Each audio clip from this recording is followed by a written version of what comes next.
Hai, bertemu kita semula dalam Siasat Seminggu dan untuk kali ini Siasat Seminggu akan terus memaparkan berita-berita terkini yang berlaku di sepanjang minggu ini dan untuk itu teruskan menonton Siasat Seminggu.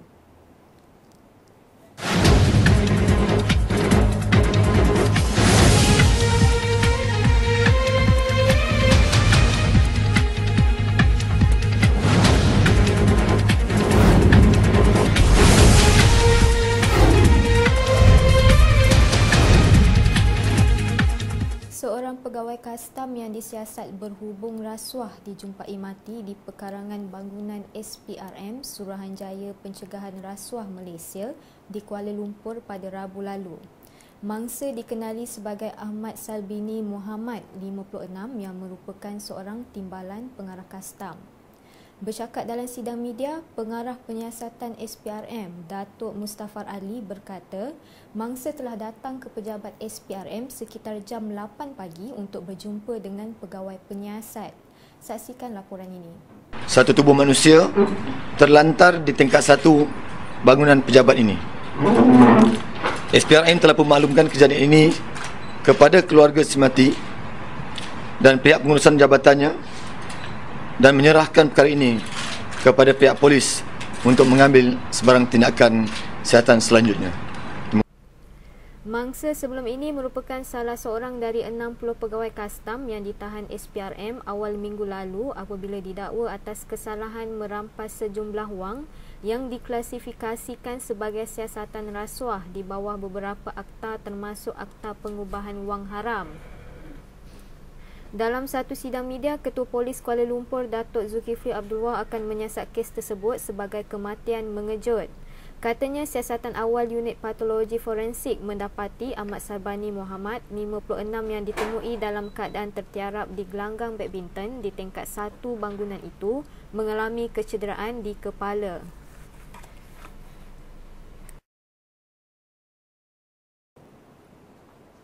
Hasrat Kerajaan Persekutuan yang ingin membina loji nuklear yang melibatkan kos 22 bilion ringgit di Pulau Ketam, Selangor dibantah oleh penduduk setempat apabila satu protes perhimpunan telah diadakan minggu lalu. Perhimpunan protes yang diketuai oleh Ahli Parlimen Klang Charles Santiago itu bagaimanapun dihalang oleh kira-kira 100 anggota polis yang seawal paginya telah mengadakan sekatan jalan bagi menghalang kemarahan peserta itu. Kekangan polis nampaknya tidak berjaya menyuraikan peserta perhimpunan apabila mereka yang sepatutnya berhimpun di hadapan JT Pulau Ketam kemudiannya beralih di sebuah dewan orang ramai. Deklarasi mengatakan kami rakyat Malaysia yang berhimpun secara aman pada pagi ini di Klang mendesak kerajaan pusat untuk membatalkan projek pembinaan loji nuklear di negeri ini dan khususnya di kawasan Klang. Kami percaya loji nuklear tidak selamat seperti kecemasan nuklear di Fukushima, Jepun dan impak terhadap kesihatan rakyat adalah serius. Kami cadang kerajaan fokus pada tenaga boleh baru ataupun renewable energy untuk memenuhi keperluan tenaga negara. Ini adalah banyak orang daripada NGO di Klang dan juga parti politik iaitu DAP, PAS dengan Parti Keadilan Negara Rakyat.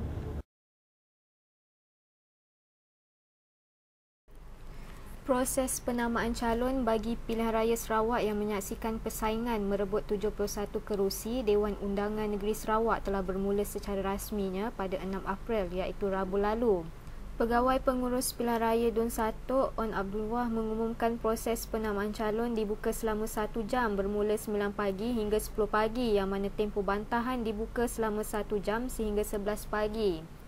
Lebih kurang jam 9.45 pagi, Ketua Menteri Tan Sri Abdul Taib Mahmud telah menyerahkan borang pencalonan di Dewan Suara Mesra untuk mempertahankan kerusi Dewan Undangan Negeri DUN Balingan. Turut mengiringi beliau adalah Timbalan Perdana Menteri Tan Sri Muhyiddin Yassin, Ketua Menteri Sabah Datuk Seri Musa Aman serta 5,000 penyokong Barisan Nasional. Sebelum itu, bekas Timbalan Menteri Pelajaran Datuk Salih Jafaruddin 65 menyerahkan borang pencalonan. Sebaik saja pusat penamaan calon dibuka pada 9 pagi. Sementara itu, calon PKR DUN 1 Ahmad Nazib Jahari tiba di Dewan Datuk Merpati Jepang. Beliau diiringi oleh Presiden PKR Datuk Seri Dr. Wan Azizah Ismail dan Ketua AMK Pusat Samsul Iskandar Muhammad Akin. Jam 11.13 pagi, SPR secara rasminya mengesahkan dua calon bertanding di DUN 1 iaitu BN diwakili Dato' Amar Abang Johari, Tun Abang Openg dan PKR Ahmad Nazib Johari. BN meletakkan calon di kesemua 71 kerusi.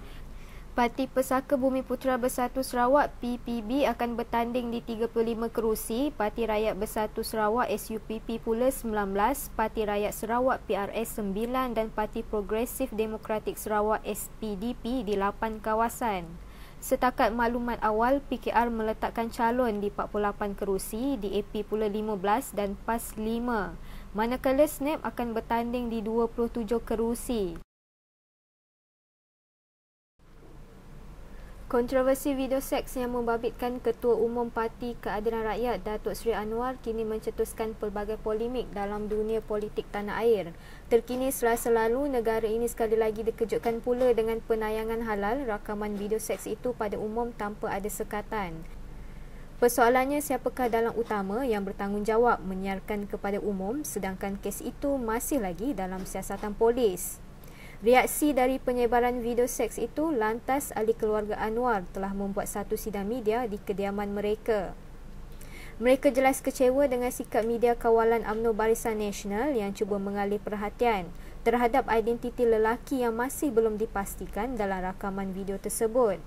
Menurut ahli Parlimen Lembah Pantai Nurul Izzah yang juga merupakan anak kepada Anwar, pengamal media seharusnya mendesak polis menahan bekas Ketua Menteri Melaka Tan Sri Rahim Tan Bicik, Ahli Perniagaan Datuk Iskir Shazril dan Bendahari Perkasa Syed Bazim.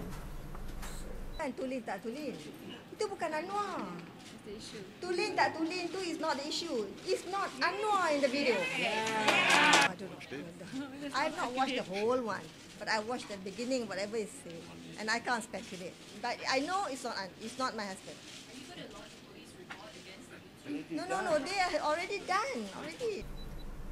Turut hadir pada sidang media tersebut ialah Menteri Besar Selangor Tan Sri Khalid Ibrahim, Ahli Parlimen Bukit Gelugur Kapal Singh dan Ahli Parlimen Balik Pulau Yusmadi Yusof.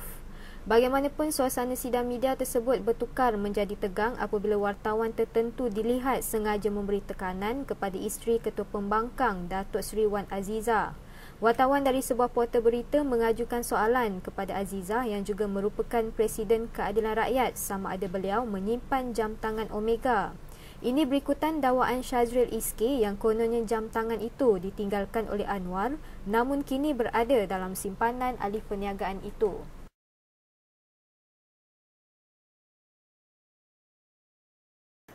Sekian saja siasat seminggu kali ini dan saya Nurdiana Nawar Ibrahim. Sehingga kita berjumpa pada minggu hadapan. Jangan lupa terus melayari www.siasah.com.my. Kita jumpa lagi.